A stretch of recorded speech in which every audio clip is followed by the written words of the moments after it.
سلامونه ستړي مشئ زه صفي الله ستانکزی یم او هایلایټ خبرونه ته ښه راغلاست وایم.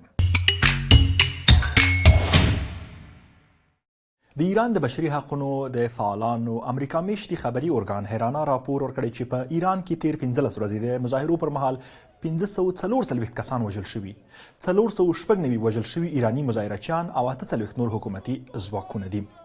د حیرانا سازمان په خبره څه باندې 10,000 کسان هم نیول شوي دي.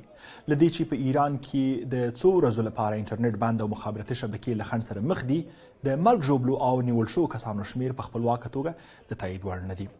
مظاهرې د ایران د 13 ولایتونو په 180 ښارونو او ښارګوټو کې روانې دي. د ایراني مظاهرچیانو د پراخې ځپنې سره هم مهاله د امریکا ولسمشر ډانلډ ټرمپ ویلي چې ایراني مشران مذاکره غواړي. هغه بیګا خبرونو ته ویلي یوه غونډه په پام کې ده، خو موږ ښایي تر ناستې مخکې عمل وکړو. یو شمېر افغان متقاعدین وایي چې د تقاعد د ترلاسه کولو لپاره آنلاین نوملیکنې دوی ته لا ستونزې پیدا کړي. دوی ازادي راډیو ته وویل ډیری متقاعدین له ډیجیټل وسایلو سره بلد نه دي او نه هم انټرنیټ ته لاسرسی لري. د طالبانو د حکومت د مالیې وزارت د دې اونۍ په پیل کې اعلان کړی چې ټول متقاعدین باید د خپلې تقاعدۍ د ترلاسه کولو لپاره په آنلاین بڼه له یو نوي انټرنیټي ادرسه نوبت واخلي. دغه وزارت ټینګار کړی چې د تقاعدۍ د ترلاسه کولو لپاره نوره حضوري نوملیکنه نه کوي. د طالبانو مالیې وزارت 3 اونۍ وړاندې اعلان وکړ چې د متقاعدینو د حقوقو تعدیه په 10 ادارو او 5 پړاوونو کې پیل شوې چې د مختلفو څانګو شاوخوا 12,000 کارکوونکي د تقاعد لپاره وړ پیژندل شوي.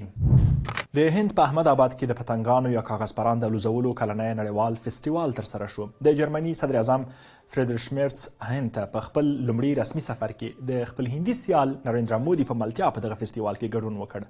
د مرتز دا سفر په نیوي ډیلي کې د اروپایي ټولنې هند تر سرمشري د څو اونۍ مخکې شوی. دا سفر له هند سره د اړیکو د پیاوړتیا لپاره د جرمني د ارادې نښه ګڼل کیږي. او افغان کرکټران محمد نبي عیساخیل او حسن عیساخیل لومړنی پلار او زوی شول چې د کرکټ په یو نړیوال تجارتي لیګ کې ولوبېدل. محمد نبي وویل خپل زوی حسن یې د داسې لوبو لپاره چمتو کړی او خوښ دی چې ښه ولوبېد. نبي وویل هیله مند دی چې حسن وکولی شي د افغانستان په ملي ټیم کې هم ځای پیدا کړي. حسن عیساخیل بیا وویل دا د دوی دواړو هیله وه چې سره ګډ ولوبېږي. Yeah, it's my dream and his dream also to play in a national team. That's why I'm working hard. محمد نبي او د هغه زوی حسن د بنگلاديش غوره لیګ د نووا ایکسپریس ټیم په ګټه لوبېږي. په پرونۍ لوبه کې محمد نبي او حسن په هغه وخت کې چې سره ګډ لوبېدل وتوانېدل په 10 بالونو د خپل ټیم په ګټه 53 منډې وکړي.